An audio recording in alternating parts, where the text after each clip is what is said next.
We've all seen the models on the runway and on the covers of glossy fashion magazines like Vogue and Marie Claire. But let's take a look at what's behind the business of fashion.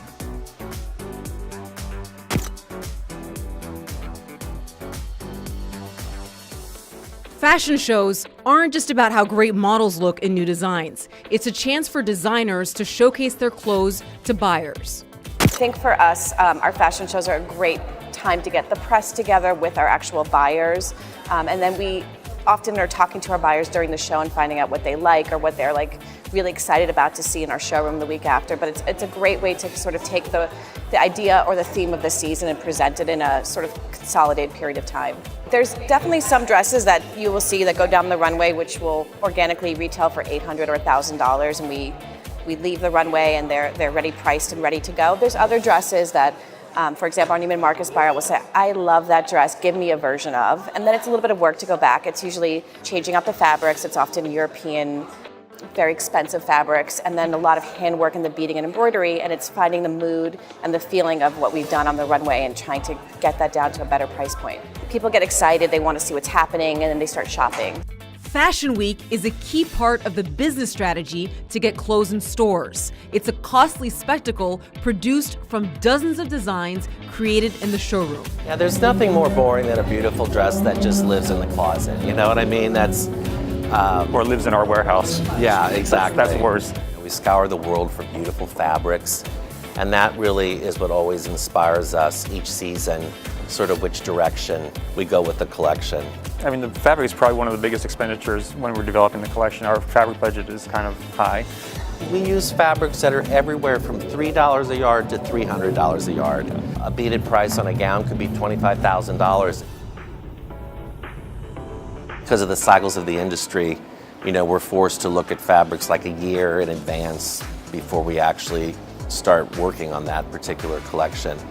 There's certainly no shortcuts. I mean, it's a methodical process. That's where the creativity sort of kicks in. We kind of go into the showroom knowing some of the pieces they love. I think for us, we're really organic about what we do. We let the designers design what they want to design. This has gorgeous 3D flowers with hand embroidery and beading in it. Really, each flower I think takes somewhere around 4 to 5 hours to do, and there's something like 35 flowers on that dress, so that'll be part of our couture division. And that'll probably range somewhere around $5,000. And all these dresses, are they made here in New York? Or are they made elsewhere? Most of them are made. Most of them are made in New York. We do some production overseas, but the majority are made in New York.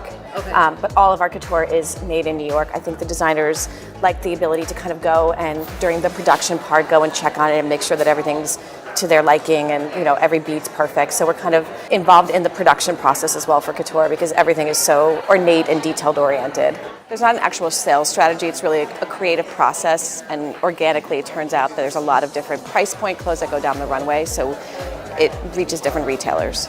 There's great specialty stores, and I think you get a lot of feedback from them as well. I think stores that have been around for a while and have owners that are coming to the shows, coming to market appointments and are on the floor, really have a good pulse of what's happening. So the buyers can change in department stores. So I think really creating a relationship with the management and having an understanding of like what your brand means in that store is important.